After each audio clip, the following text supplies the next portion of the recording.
তাহলে তো মায়ের ওষুধের জন্য পয়সা পাবো না, আর পয়সা না বাড়ি নিয়ে গেলে মা বড় দুঃখ পাবে যে। রাধারানী মনে মনে ভাবল, একটু পরে বৃষ্টি কমলে আবার লোক হবে রথের মেলায়। তাই সে কিন্তু রথের মেলা থেকে বাইরে বেরিয়ে গেল না। একপাশে একটা গাছের তলায় চুপ করে দাঁড়িয়ে রইল। আস্তে আস্তে তো অন্ধকার হয়ে আসছে, কিন্তু কিন্তু বৃষ্টি তো কমার নামই নেই। আমার এই মালা যে আর বিক্রি করতে পারবো না, তাহলে কি হবে? দেখতে দেখতে বৃষ্টি পার হল, আকাশ অন্ধকার হয়ে আসতে লাগলো। সন্ধে হওয়ার জন্য আকাশে আর আলো ফুটল না। এবার রাধারানী বড় বিপদে পড়ল। এমন আধারে সে বাড়ি ফিরে যায় কি করে?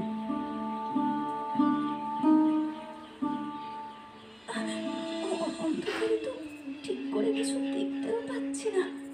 কোনো মতে হাঁটতে শুরু তো করলাম, কিন্তু রাস্তা যে বড় পিছল, কোনো কিছুই যে দেখতে পাচ্ছি না। যদি কোনো বড় বিপদে পড়ি। এদিকে হাতের মালাও তো বিক্রি হলো না। ঠিক এমন সময় অন্ধকারে কে যেন হুড়মুড় করে রাধারানীর গায়ের ওপর এসে পড়ল।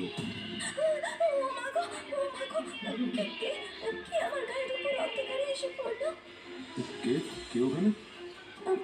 পুরুষ মানুষের গলার আওয়াজ বলে মনে হচ্ছে তো। আমি আমি গরিব দুঃখীর মেয়ে। আমি এখানে এসেছিলাম রথের মেলায় ফুলের মালা বিক্রি করব বলে, কিন্তু এখন পথ চিনতে পারছি না ভালোভাবে। কিন্তু তুমি যাবে কোথায়? আমি যাব শ্রীরামপুরে। এই আমিও শ্রীরামপুরের দিকে যাব। তুমি চাইলে আমার সঙ্গে আসতে পারো। সাবধানে, সামনে কিন্তু অন্ধকার, আর বৃষ্টির জলে রাস্তা পিছল হয়ে আছে। তুমি আমার হাত ধরো। রাধারানী সেই অচেনা পুরুষ মানুষটির হাত ধরল, আর হাত ধরতে সে বুঝতে পারল এই পুরুষ মানুষটি তার চেয়ে অনেক বড়। এবং রুক্মিণী কুমার পর্যন্ত বুঝতে পারলেন রাধারানী বালিকা। তিনি প্রশ্ন করলেন, তোমার নাম কি? তোমার বয়স কত? আমার নাম রাধারানী। আমার বয়স 11 বছর। রুক্মিণী কুমার মনে মনে ভাবলেন, 11 বছরের এক বালিকা এমন অন্ধকারে পথের বাইরে তো অকারণে থাকতে পারে না। সে এমন ঝড় জলের রাতে এমন বিপদে পড়লই বা কি করে? তাই কথায় কথায় সে রাধারানীর কাছ থেকে সমস্ত কথাই জানতে পারল, এমনকি তার সঙ্গে আনা সেই ফুলের মালার কথা পর্যন্ত। ফুলের মালা বিক্রি না করে বাড়িতে গেলে যে মায়ের জন্য কিছু নিয়ে যেতে পারবো না। আমার অবস্থাও তোমারই মতো। তুমি মালা বিক্রি করতে পারোনি, আর আমি মালা কিনতে পারিনি। রথের মেলায় একটা মালার জন্য কত হন্যে হয়ে না খুঁজেছি। তা তুমি যখন বিক্রি করতে চাও, তাহলে আমায় দিতে পারো। কত দাম তোমার এই মালার? যে আমায় এত যত্ন করে হাত ধরে বাড়ি নিয়ে যাচ্ছে, তার কাছ থেকে আমি দাম নেব কি করে?